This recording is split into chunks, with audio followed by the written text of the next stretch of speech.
Hello guys, so welcome to my channel. This video is going to be about my room tour. मतलब NEET के time पे मेरा room कैसे दिखता था।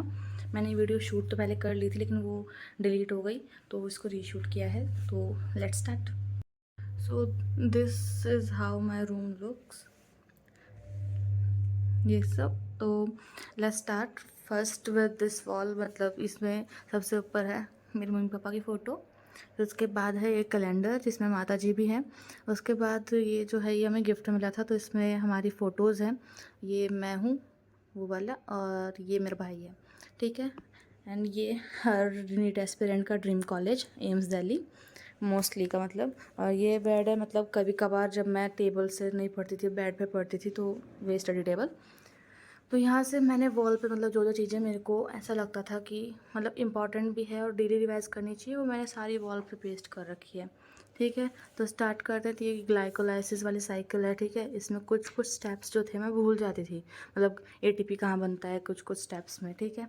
तो ये जो चीज़ें हैं, ग्लाइकोलाइसिस साइकिल, ये क्रैप्स साइकिल है, तो ये याद करते रहने चाहिए, इस वजह से मैंने यहीं पेस्ट कर ली थी।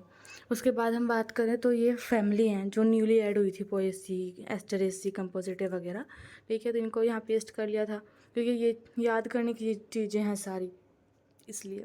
उसके बाद हम बात करें तो, और वैसे मैंने ये इन सब के जो भी मेरे चार्ट्स वगैरह हैं, ये फैमिलीज़ हैं, इन सब के टेलीग्राम पे मेरे उन पे मैंने अपलोड कर रखे हैं इन सब की पीडीएफ। तो आप लोग वहाँ से एक्सेस कर सकते हैं, मैं डिस्क्रिप्शन में लिंक दे दूँगी। उसके बाद ये है वह मेरा चार्ट, मतलब किस हमारा जो 8th वाला चैप्टर है 12th में, ह्यूमन हेल्थ एंड डिजीज़, उसके लिए मैंने बनाया था। मतलब इसमें सारी डिजीज़ है उस चैप्टर की सारी, बस एक कैंसर को छोड़ के, ठीक है। इसमें मतलब बैक्टीरियल डिजीज़ कौन कौन सी है वो सारा मेंशन है, वायरल डिजीज़ का, प्रोटोजोवन का, यहाँ पे हेलमिंथिक डिजीज़, फंगल डिजीज़।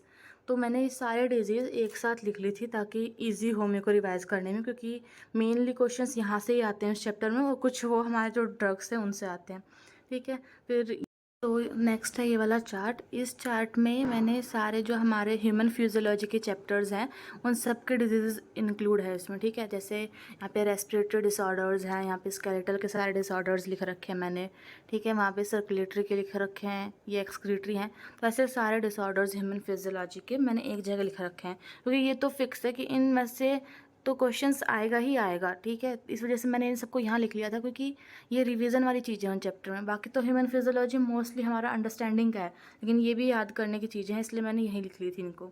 फिर ये है हमारा नेम रिएक्शन। नेम रिएक्शंस के भी मैंने पूरा चार्ट बनाया था कि कौन कौन से नेम रिएक्शंस हैं, इंपॉर्टेंट है वगैरह, ठीक है। तो पूरा ये चार्ट है इसका। उसके बाद ये नीचे फैमिलीज़ वो हैं जो हमारी पुरानी फैमिलीज़ थी हमारे सिलेबस में, एक ये 82 केसी इसमें है। बाकी ये भी रिवीजन के लिए मैंने यहाँ लगा रखा है। फिर उसके बाद हम बात करें तो ये वाला जो टॉपिक है, ठीक है, WBCs की परसेंटेज वाला, ये मोस्टली मुझसे गलती होती थी इस टॉपिक में। उसके बाद मैंने यहाँ PhD कर लिया इसको, मैं परसेंटेज कंफ्यूज हो जाती थी, तो मैंने यहाँ PhD कर लिया, तो मेरे को ईजिली याद रहने लग गया। मैं इसको डेली रिवाइज करती थी इस टॉपिक को। तो उसके बाद ये चीज़ें हैं LR सर्किट की, कब T इनफाइनाइट में क्या होता है, क्योंकि रैद करने की होती है। उसके बाद अगर हम बात करें तो फिर ये मैंने बना लिया था excrete respiratory organs, excretory organs, मतलब जो हमारी ह्यूमन फिजियोलॉजी है उसमें हर चैप्टर की स्टार्टिंग में NCERT में एक जो स्टार्टिंग का पैराग्राफ होता है ना, उसमें ये सब दिए होते हैं कि कौन किसके थ्रू रेस्पायर करता है। तो मैंने ये सब एक साथ ही लिख लिए थे, जैसे respiratory organs, excretory organs, waste वगैरह, ठीक है। यहाँ पर लोकोमोटरी ऑर्गन्स वगैरह, तो ये मैंने लिख लिए थे ताकि रिवीजन में मेरे को ईजी हो, मतलब मैं रिवाइज करते रहूँ उनको। और ये कुछ चीज़ें हैं जैसे NCERT के, ये जो 3 इंपॉर्टेंट पॉइंट्स मेरे को लगते थे, मेरे को जो रिवाइज़ करने की ज़रूरत थी, जो मैं भूल जाती थी, तो सेकंड और थर्ड स्पेशली जो कन्फ्यूज़न होता था, तो मैंने यहाँ पे लिख लिया है। ये आगे हम बात करें तो जैसे स्टीफन्स लॉ हो गया, स्टीफन बोल्ट्जमान लॉ, ये सब मैंने लिख लिया था। फिर जैसे रिवर बॉट प्रॉब्लम थी, ठीक है, इनके क्वेश्चन भी इंपॉर्टेंट थे, मैंने लिख लिए थे।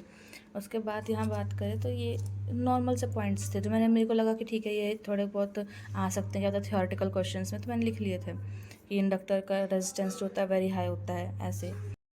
नेक्स्ट है ये ऑर्बिट और ऑर्बिटल वाला, मतलब इसमें मेरे को लगा था कि मैं अगर कभी कंफ्यूज हो गई तो इसमें कि ऑर्बिट एंगुलर मोमेंटम और ऑर्बिटल एंगुलर मोमेंटम, मतलब मैंने जल्दबाजी में स्किप कर दिया ऑर्बिटल या फिर ऑर्बिट को, तो इस वजह से मैंने यहाँ पे लिख ही लिया था कि कभी मैं इसको याद रहे मेरे दिमाग में कि मेरे को ये चीज़ स्किप नहीं करनी है, ठीक है। फिर ये नॉर्मल चीज़ है। और ये वाला क्वेश्चन मेरे को याद है, एक क्वेश्चन में मैं गलत करके आई थी, जहाँ पर मैंने 1 मिलीग्राम को डायरेक्ट 10⁻³ kg लिख दिया था, ग्राम की फॉर्म में याद करके।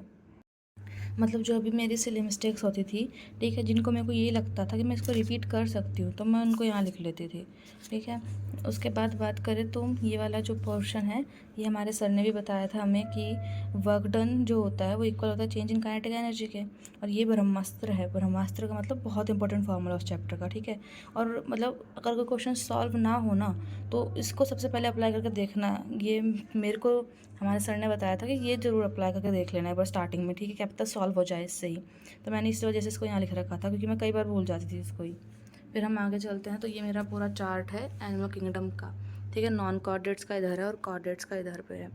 और ये चार्ट जो है, मतलब मैंने इतना थैंकफुल फील करती हूँ ना खुद के लिए कि मैंने ये चार्ट उस दिन बैठ के पूरा टाइम निकाल के मैंने ये चार्ट बनाए थे दोनों, एक दिन पूरा। फिर क्योंकि मेरे को ये चैप्टर में बहुत दिक्कत आ रही थी, मतलब स्टार्टिंग में तो याद नहीं हो रही थी चीज़ें, तो मैंने सारी चीज़ें एक जगह कंपाइल करके लिख ली, ताकि मैं इनको, और मैंने इनको रिवाइज़ करती थी। ये नहीं कि चिपका दिया, रिवाइज़ नहीं किया, लेकिन मैं इनको रिवाइज़ करती थी। तो जैसे ये पॉरीफेरा, सिलेंट्रेटा, मतलब ये सारे फाइलम्स हैं, इनके कैरेक्टरिस्टिक्स हैं, पूरे एग्जाम्पल्स वगैरह हैं। तो ये सारे चार्ट्स हैं, ठीक है। ऐसे ही यहाँ पे कॉर्डेटा का है पूरा फाइलम, सब फाइलम वगैरह, ठीक है, सारा है नीचे तक, सारे एग्जाम्पल्स वगैरह। तो मतलब ये मेरे को बहुत हेल्पफुल थे, ये मेरे को रिवाइज़ करने में, और बहुत ही अच्छा स्ट्रॉन्ग बनाया उन्होंने मेरा एनिमल किंगडम। ये चार्ट्स बनाने के बाद मतलब मेरा एनिमल किंगडम के शायद ही कोई क्वेश्चन होगा जो गलत हुआ होगा।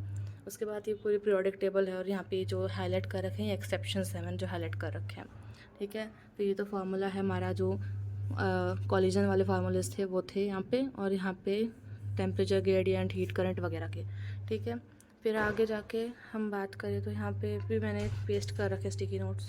तो ये जो स्टिकी नोट्स थे, ये वाले तो पूरा जो है स्केलेटल सिस्टम है, ये मैंने पहले ही चिपका लिया था। मतलब जब हमारी स्टार्ट नहीं हुई थी कोचिंग की क्लासेस, उससे पहले मैं खुद पढ़ना मैंने शुरू कर दिया था। तब मैंने लोकोमोशन वाला चैप्टर स्टार्ट किया था खुद से पढ़ना, मतलब यूट्यूब से ही। तब मैंने बना लिए थे नोट्स पूरे स्केलेटन के। और ये स्केलेटन में सब कुछ है, मतलब बोन्स भी हैं, पूरा जॉइंट्स वगैरह, उनके डिजीज़, सब कुछ है इसमें, ठीक है। ये मेरे लिए हेल्पफुल था लास्ट तक, मैंने लास्ट तक इसी से पढ़ा है स्केलेटन वाला पूरा टॉपिक, ठीक है। एनसीईआरटी से भी पढ़ती थी कभी कभार जब मेरे पास ज़्यादा टाइम होता था, लेकिन जब मेरे पास टाइम नहीं होता था ना, तो मैंने पूरा स्केलेटन जो है वो इसी से रिवाइज़ किया है। फिर उसके बाद ये नोट्स, जैसे फोटोसिंथेटिक बैक्टीरिया की बात आ गई, ये कौन कौन से होते हैं। फिर यहाँ पे साइनोबैक्टीरिया, मतलब बायोलॉजिकल क्लासिफिकेशन के हैं यहाँ पे नोट्स, मतलब उनमें ज़्यादा हमें क्या बोलते हैं, रेक्टिफिकेशन कह लो, या फिर याद करने के टॉपिक्स ज़्यादा थे उसमें, लेकिन जैसे कौन कौन सी डिजीज़ होती हैं इनसे, फिर ये वगैरह हैं। फिर हमारी ये वॉल्यूम्स, ठीक है, ये वॉल्यूम्स बहुत इंपॉर्टेंट थी, जैसे सबको पता होगा, क्योंकि इनमें वैल्यूज़ याद रखनी पड़ती थी हमें कि टाइडल वॉल्यूम की कितनी वैल्यू होती है वगैरह टाइप, ठीक है। उसके बाद अगर हम बात करें तो ये हमारे पूरे वो हार्मोन्स, फाइटो हार्मोन्स जो हमने पढ़े थे, प्लांट ग्रोथ हार्मोन्स। फिर यहाँ पे हम बात करें तो ये था एक एक्सेप्शन था, मतलब एक्सेप्शन नहीं कह सकते, एक यूनिक थी चीज़, CRO5 बटरफ्लाई स्ट्रक्चर होता है, अगर पढ़ा होगा तो ये मैंने यहाँ पे लिख लिया था। फिर ये पूरा इक्विलिब्रियम का, ठीक है। इक्विलिब्रियम के मेजर क्वेश्चंस जो होते हैं वो पीएच वाले ही होते हैं, तो मैंने ये यहाँ पे लिख लिए थे कि strong acid, strong base, strong acid, weak base के साथ, मतलब सारे फॉर्मूले यहाँ लिख लेते ताकि मैं इनको रिवाइज़ करती रहूँ। फिर उसके बाद ये जो चीज़ है ना, ये मेरे को मतलब इंपॉर्टेंट है, बच्चे कंफ्यूज हो जाते हैं इसमें कि केमिस्ट्री में तो हमारा फार्मूला ये होता है फर्स्ट लॉ का, थर्मोडायनेमिक्स में, और फिज़िक्स में ये होता है, और लेकिन यहाँ पे साइन रिवर्स हो जाते हैं। तो मैंने यहाँ पे ये भी लिख लिया था ताकि मेरे को ये रहे कि कन्फ्यूज़न ना हो मेरे को। फिर उसके बाद ये है पूरा हमारा जो बायोमोलिक्यूल्स जो थे ना, उसमें जितने भी हमारे डाइसैकेराइड, पॉलीसैकेराइड थे, उनकी मतलब मोनोसैकेराइड यूनिट्स हो गई, और जो भी उनके जैसे जो बॉन्ड्स पाए जाते हैं वो सब मैंने इसमें लिख रखे थे, ठीक है। ये हमारा, ये मैंने जैसे एक बार कभी भी लो फील करती थी तो मैं, मतलब मैंने खुद के लिए थॉट लिख लिया था कि खुद के अंदर विश्वास रखो और स्ट्रांग रहो, बी योर सेल्फ, मतलब खुद बने रहो, अपनी पर जो है ना हमारी पहचान वो मत खो, ठीक है, गुम नहीं होना कहीं, खुद को स्ट्रांग बना के रखना है। तो ये कुछ फार्मूलाज थे जो मैंने लिख रहे थे, मतलब 1+ cos, मतलब जनरली यूज़ आते थे, ठीक है। ये स्टीफन बोल्ट्जमान कांस्टेंट की वैल्यू, यहाँ पे कांस्टेंट्स की वैल्यू लिख रखी है मैंने 3। फिर ये एम्स वैली यहाँ पे भी है। फिर उसके बाद अगर हम बात करें तो ये जो नीचे है, ये हमारे प्रैक्टिकल के जो बाद में टॉपिक्स ऐड हुए थे, तो हमारे लास्ट मॉडल उन्होंने दिया था, तो वही है, तो यही रखा रहता था, ठीक है। इसके अंदर ये पूरा सॉल्ट एनालिसिस के मैंने जो खुद के नोट्स बनाए थे वो हैं।